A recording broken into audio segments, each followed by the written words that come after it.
بھڑکتی ہوئی آگ میں داخل ہونے سے قبل حضرت خلیل اللہ کے چہرے کے تیور دیدنی تھے. چہرے پہ کوئی گھبراہٹ نہیں تھی کہ مجھے آگ میں ڈال دیا جائے گا اور میں جل کے راکھ ہو جاؤں. وہ اس نشۂ محبت میں تھے کہ یہ جو کچھ ہو رہا ہے میرے رب کے نام پہ ہو رہا ہے. تو اگر آگ میرے وجود کو راکھ بھی بنا دے تو یہ میری سرخروئی ہے, یہ میری کامیابی ہے. اور وہ مسکراتے ہوئے آگ کی طرف بڑھے. حضرت جبریل امین حاضر خدمت ہو کے عرض گزار ہوں, اگر آپ کہیں تو میں اللہ کی بارگاہ میں عرض کروں کہ اس آزمائش کو ٹال دیا. تو فرمایا کہ میں تو آپ سے نہیں کہوں گا. تو کہا آپ اللہ کی بارگاہ میں خود عرض کر لیجیے. تو کہا کہ ان کفار کے دل میں کس نے یہ خیال ڈالا؟ کہا رب جلیل نے.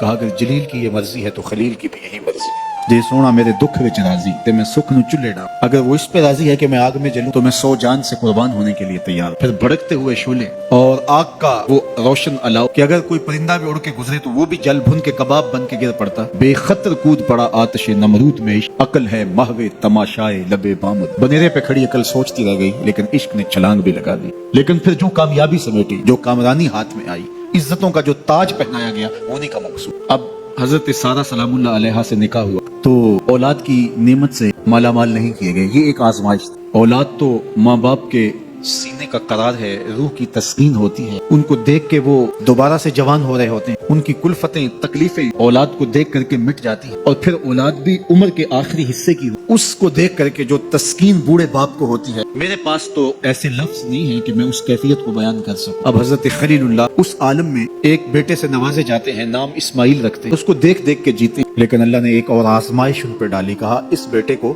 اور اس کی ماں کو ایسی وادی میں چھوڑا جہاں انسانی وجود کیا حیوانی وجود بھی نہ ہو. اب یہ بات کہہ لینا بھی آسان ہے, سن لینا بھی آسان ہے, لیکن عملاً گزرنا پڑے تو دن کو تارے نظر آ جائیں. لیکن اللہ کا خلیل اللہ کے حکم کی تعمیل اپنی جوان سال بیوی اور نو مولود بیٹے کو لے کر کے وادی غیر ذی زرع میں پہنچتا ہے, جہاں آج مکہ المکرمہ ہے. آج تو وہاں آبادیاں ہیں, رونقیں ہیں. اس وقت جلے ہوئے سیاہ پہاڑ جیسے فولاد پگھلا کے ڈال دیا گیا. کہیں کوئی چشمہ نہیں ہے, کہیں کوئی سبزہ نہیں ہے, کوئی حیوانی وجود نہیں. وہ وادی جس میں وحشت بھی قدم رکھتی تھی ڈر ڈر کے, جہاں پھرتے تھے آوارہ تھپیڑے بادے سر سر کے, جہاں پر گھاس اگتی ہے, جہاں نہ پھول کھلتے ہیں, مگر وہ سرزمین ہے آسماں بھی جھک کے ملتی ہے.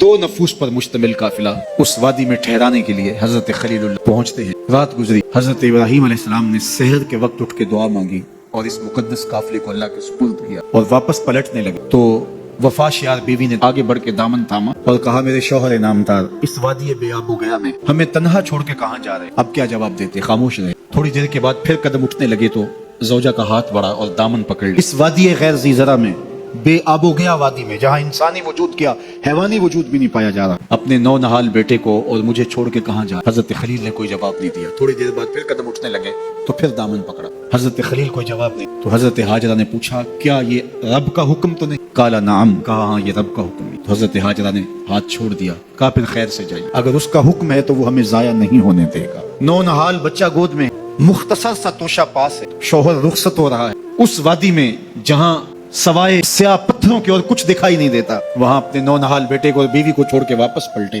حضرت ہاجرہ وہاں رک گئی, تسلیم و رضا کی پیکر بن گئی. اللہ کی بندی نے وہیں بستر بچھا لیا, وہیں مصلی رکھ لیا اور اسی خاک پہ سجدے کرنے لگی. اللہ اکبر. توشہ 1-2 دن کے بعد ختم ہو گئی. ماں کی چھاتی سے دودھ بھی خشک ہونے لگا. نو نہال دودھ سے تڑپا تو ماں کے کلیجے کو ہاتھ پڑا, بیٹے کے لیے پانی کی تلاش میں نکلی. ایک پتھر کی اوٹ میں فرزند کو لٹا اور خود جبل صفا پہ گئی اور اطراف میں دیکھا کہ کہیں کوئی پرندے اڑتے دکھائی دیں اور اس نشان پہ پہنچوں اور کچھ پانی اپنے بیٹے کے لیے لے کر. لیکن چاروں طرف نظر گھمائی اور دیکھا کہ کہیں کوئی آثار دکھائی نہیں دے رہے. وہاں سے پھر مروہ کی جانب, راستے میں نشیبی جگہ تھی جہاں اپنے منمونے بیٹے کا چہرہ دکھائی نہیں دے رہا تھا, بھاگ کر کے گزری. پھر کوہ مروہ پہ پہنچتی ہے اور اطراف میں دیکھا, چاروں طرف نظر گھمائی کہ کہیں کوئی پرندے اڑتے دکھائی دیں اور میں اس نشان پہ پہنچ کے بیٹے کے لیے پانی لے کر آؤں, اس کے کام و دہن میں کچھ قطرے ٹپکاؤں تاکہ زندگی کی حرارت باقی رہے. لیکن وہاں بھی دیکھا کچھ نظر نہیں آیا. صفا پہ دیکھ لیا تھا, مروہ پہ بھی دیکھ لیا, مایوس ہو کے کھڑی ہو جاتی, لیکن ممتا کی بے چینیاں, ممتا کا اضطراب, ممتا کا التہاب, اس کا پیچ و تاب اس کو رکنے نہیں دیتا. ماں پلٹ کے پھر صفا پہ آتی اور نظر گھما کر کے دیکھتی ہے کہ کوئی آثار دکھائی دے, لیکن کچھ نظر نہیں آتا. تو پھر ماں دوبارہ پلٹ کے مروہ پہ جاتی. نشیبی جگہ سے دوڑ کے ماں گزر. آج کا صفا مروہ نہیں تھا جہاں سنگے مرمر لگے اور AC چل رہے ہیں. یہ ایک سنگلاخ پہاڑوں کے دامن میں سخت اور صعوبت بڑا سفر تھا, اور ایک خاتون جو پیاس سے نڈھال ہے, بھوک سے بے چین ہے اور بیٹے کا دکھ کلیجے پہ لیا ہے, اور سامنے پتھر کی اوٹ میں اس کے سائے کے اندر